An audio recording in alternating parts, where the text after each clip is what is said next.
Teen housemates, inutusan ni Kuya na tulungan si Fiang.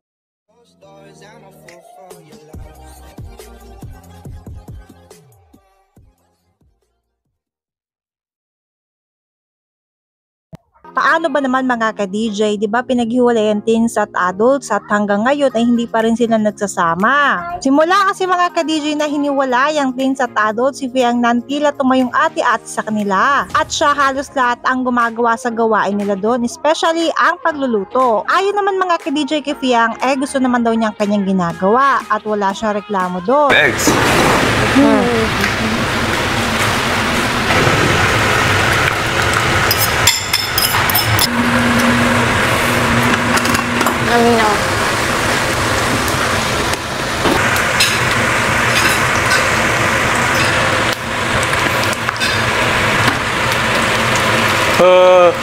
I looked this way. I was like, wait.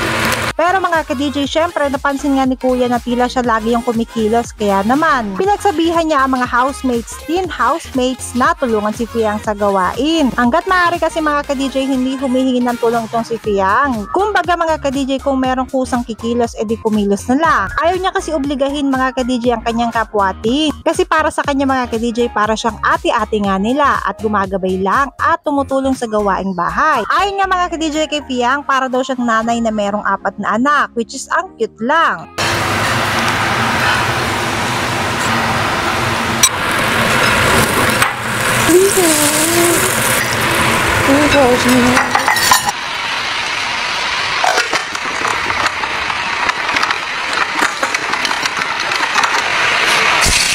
Housemate, tumulong sa paghahanda ng pagkain.